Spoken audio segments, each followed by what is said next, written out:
हर बार की तरह इस बार भी राजा विक्रमादित्य ने बेताल को अपने कंधे पर लादा और आगे बढ़ने लगे। सफर लंबा था, इसलिए बेताल ने राजा को फिर से एक नई कहानी सुनाई। बेताल कहता है, यह कहानी है विधवा भागवती और उसकी बेटी धनवंती की। भागवती के विधवा होने के बाद उसके पति के रिश्तेदार उसका सारा धन लेकर भागवती और उसकी बेटी को घर से निकाल देते हैं। इसके बाद दोनों माँ बेटी दूसरे नगर के लिए निकल पड़ती हैं। रास्ते में दोनों एक जगह आराम करने के लिए रुकती हैं तो वहाँ एक सिपाही एक चोर को बांध कर रखे रहता है। चोर को प्यास लगी होती है। वो भागवती और उसकी बेटी धनवंती से पानी पिलाने के लिए विनती करता है।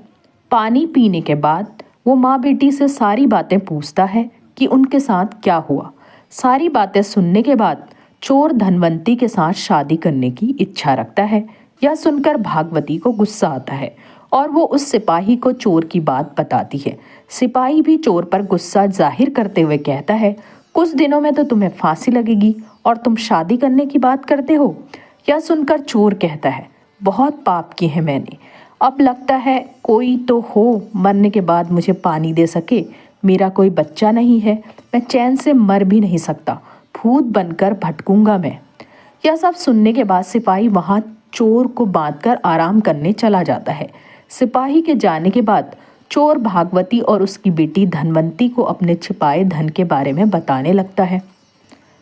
अगर आप अपनी बेटी धनवंती की शादी मेरे साथ कर देंगी तो मैं आपको अपने छिपाए धन के बारे में बता दूंगा। मेरे मरने के बाद आप दोनों उस धन के साथ अपनी पूरी जिंदगी आराम से बिता सकेंगी। उसकी बात सुनकर दोनों सोच में पड़ गई। धनवंती की माँ भागवती ने चोर से पूछा, तुम यह क्यों करना चाहते हो? तो चोर ने कहा, शादी के बाद मेरा जो बच्चा होगा वो मेरे मरने के बाद पिंडदान करेगा, जिससे मुझे मुक्ति मिल जाएगी और मैं भूत नहीं बनूंगा। ये सब सुनने के बाद भागवती अपनी बेटी की शादी चोर से कराने के लिए तैयार हो जाती है। दोनों की शादी होती है और जल्द ही दोनों को एक बच्चा भी होता है। कुछ दिनों बाद चोर को फांसी लगा दी जाती है। भागवती और धनवंती काफी दुखी होते हैं। कुछ दिनों बाद भागवती को चोर की बात याद आती है कि गुफा में मूर्ति के सामने की जमीन के नीचे उसने खजाना छुपा रखा है। दोनों माँ बेटी वहां जाकर देखते हैं और जमीन खोदने लगते हैं। फिर उन्हें वहां सोना, चांदी और पैसे मिलते हैं। धनवंती फिर भी दुखी रहती है और कहती है, अगर पैसे नहीं मिलते लेकिन वह जिंदा रहते तो मुझे सब कुछ मिल जाता। भागवती बेटी को समझाते हुए बोलती है कि अगर पैसा है तो सारी खुशी मिल जाएगी। उसके बाद दोनों माँ बेटी एक नए शहर में जाकर खुशी खुशी अपने जीवन को बिताने लगते हैं। कुछ समय बाद भागवती की सहेलियां धनवंती की शादी कराने को लेकर पूछने लगती हैं। भागवती कहती है, मुझे अपनी बेटी की शादी तो करवानी है, लेकिन लड़का ऐसा होना चाहिए जो घर जमाई बनकर रहे। फिर कुछ वक्त बाद एक पंडित लड़का उनके घर आता है, जिसके सामने भागवती अपनी बेटी धनवंती के शादी का प्रस्ताव रखती है। उनका बड़ा घर और पैसे देखकर वो लड़का लालच में आकर शादी के लिए हाँ कर देता है।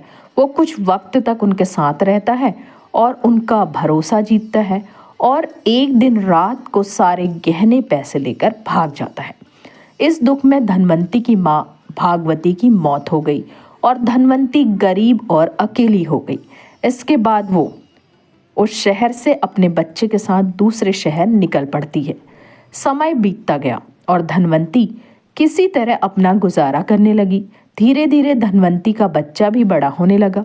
एक दिन दोनों माँ बेटे रास्ते में भटक रहे थे कि इतने में उनकी नज़र एक राजकुमार पर पड़ी, जिसके गले को एक अजगर ने जकड़ रखा था।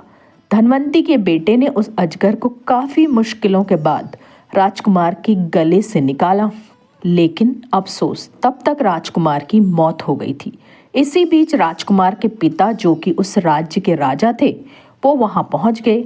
बेटी की मौत से वो काफ़ी दुखी हुए, लेकिन धनवंती के बेटे के साहस को देखते हुए राजा ने धनवंती के बेटे को गोद लेने का फैसला किया। धनवंती और उसका बेटा महाराज के यहाँ रहने लगे। धनवंती का बेटा देखते ही देखते राजमहल और राजा के सारे कार्यों को सीख गया और राजा के बेटे की जगह ले ली। राजा की उम्र बहुत ज़्यादा हो गई थी और कुछ वक्त बाद राजा की मौत हो गई। राजा ने मरने से पहले धनवंती के बेटे को सारा राजपाट सौंप उसे राजा बना दिया था। उसके बाद धनवंती ने अपने बेटे से कहा कि पिता की मौत के बाद बेटे को पिता की आत्मा की शांति के लिए श्राद्ध और पिंड दान करना होता है। यह बात सुन उसका बेटा अपनी माँ धनवंती के साथ पिंड दान करने निकल पड़ा। जब वो नदी के किनारे पहुंचा तो उसे 3 हाथ दिखाई दिए। इतनी कहानी सुनाने के बाद बेताल रुक गया और हर बार की तरह इस बार भी उसने राजा विक्रमादित्य से सवाल पूछा, बताओ राजन, उस लड़के का पिता कौन है? धनवंती का बेटा किस हाथ में पिंड देगा?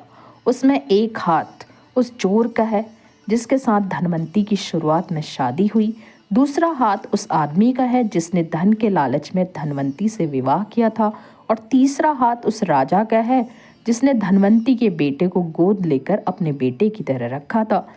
विक्रमादित्य ने जवाब दिया, उस लड़के का पिता वो चोर है जिसने धनवंती से पूरे रीति रिवाज के साथ शादी की।